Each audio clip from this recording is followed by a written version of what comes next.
call, the question is that the document be noted. I call the member for Dunkley. Thank you, Deputy Speaker. I wanted to start by congratulating the member for Mayo not just on putting forward the private members' legislation that the Joint Standing Committee on Electoral Matters report we're speaking to today or taking note of, but also congratulating her on the speech that she just made about transparency and integrity in politics, because it is fundamentally important. I wanted to start my speech by congratulating my Labor colleagues who are members of that committee on their dissenting report, because it is fundamentally important that we deal with the influence of big money in politics, but also, and that is a subset of this point, that we rebuild trust, an ongoing rebuilding of trust in the Australian people, not in democracy per se, but in the way we, all of us collectively as politicians, practice democracy. The member for Scullin described the Joint Standing Committee on Electoral Matters as a fundamentally important committee because of its role in safeguarding the institutional framework of democracy, and he put that extremely well. The institutional framework of democracy is what we have in our country to guarantee that we have a political system that serves the people. And I'm not the first person to say that, democracy is not perfect, but it's the best system that we have. And that is very true, but the responsibility of all of us who have the privilege of being elected to be members of this parliament is to continue to strive to make that democracy better. It's a strange argument to say that something that was introduced in 1983 should just always be the standard. This government likes to refer to Bob Hawke and perhaps is at times trying to emulate Bob Hawke, but it's no Hawke government. And what the Hawke government put in place in 1983, the member for Barker should be aware, was groundbreaking, but it's 2020. And we can't just sit on our laurels. We must continue to strive to make our democracy better. We all know in this place that trust in politicians and in politics in Australia has been on a decade-long decline. And that last year we were looking at 26% of the community who had trust in politics and politicians. And it is true to say, and it is welcome, that some trust has been regained recently, because the way in which politicians from across the political spectrum at state and federal government have dealt with the health crisis of COVID-19. But it's a shame, isn't it, that it took a global pandemic for something to shift in Australian political behaviour and for our community to start to show some trust. So here's a moment that we should all be taking to build on that trust, and not to have it being a fleeting moment in time when Australians look at their leaders and say, yes, you are putting the national interest before your own interest. Yes, you are acting on the advice of experts, on data and scientists, and making difficult decisions that aren't always electorally popular, but difficult decisions that are for the good of the people. And we respect you for that, even while we have to make sacrifices because of your decisions. We need to take this moment in time to bring in the broader reforms to the way we behave as politicians, the way this parliament operates and the way democracy operates, to build on trust and to have a better politics. We need to reform question time, not just because the procedures are outdated, but because the way politicians behave in question time is embarrassing, and we should be ashamed of some of the things that we see.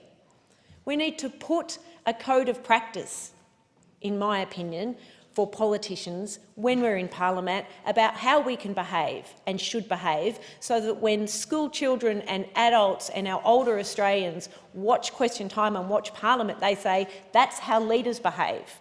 They don't say, that's how children are taught not to behave. We need to have a government that has a genuine commitment to transparency, that will answer questions that are difficult, that will look at difficult issues and take Australians into their trust, as has been done a number of times during this pandemic, and say, this is hard. We don't always have the answers, and yes, we got something wrong, but together let's work towards solving this problem. That's how we rebuild trust. We need to look at constitutional reforms, first and foremost. And gee, haven't we seen why we need it over the last week and a half? We need to have an Indigenous voice to Parliament. We need to recognise the First Nations people of this country, and we need to adopt all of the recommendations of the Uluru Statement from the Heart, including truth-telling. Australia's history is a difficult history, difficult for our First Nations people, difficult for us to have to acknowledge the way in which they have been treated since day one. But you cannot have true reconciliation and move forward until you have truth-telling. History isn't perfect, and that's why we have to learn our history properly and then learn from our history. And it's not just symbolic to say that our Constitution has to recognise First Nations people, and it's much more than symbolic to say that we should have a constitutionally recognised voice to Parliament. If we have 4-year terms in this Parliament, if we give governments time to govern and less time to campaign, perhaps we can have governments that have 3, 5 and 10-year plans for our country. Perhaps we might even have one day a Liberal national government that would be brave enough to stand up and say climate change is real and we're going to take real actions to deal with it on the advice of scientists and experts and data. And we might feel a little bit of electoral pain from our base for a little while, but we're going to put those measures in place and you're going to see the good results. And then go for a vote after a 4-year term, being able to point to the improvements in our way of life, because we've actually dealt with one of the greatest threats that are facing countries around the world, which is climate change. We need a federal ICAC. Sports rorts has shown that. The most recent export rorts that was raised in Question Time yesterday, with 97% of grants to small business for exports before the election going to Liberal seats, has shown that.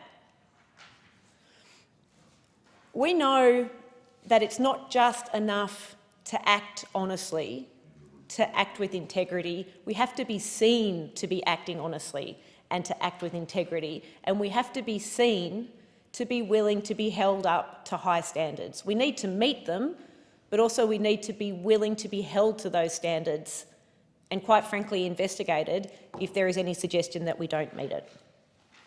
When David Thodey did a review of the Australian Public Service, he said to build trust in the public sector, all participants in the system, the Australian Public Service, Parliament and ministers, along with their advisors, as well as third parties, must operate with high levels of integrity.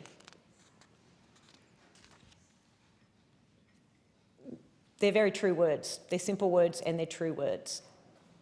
We must not only act with high levels of integrity, we must be seen to be acting with high levels of integrity, and we must not be scared of transparency. And that's what the bill that the committee investigated or considered was about, and that's what reforming democracy is about.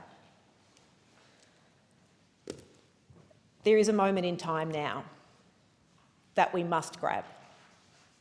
Question Time yesterday saw a reversion by ministers and the Prime Minister to name-calling, to personal attacks in response to questions about government policies like robo-debt, which have caused real pain and harm to citizens.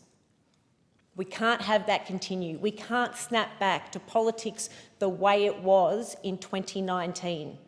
We have to build a better future out of this pandemic, and we have to take this fledgling opportunity where there is some growing trust in Australian politicians to build a better democracy.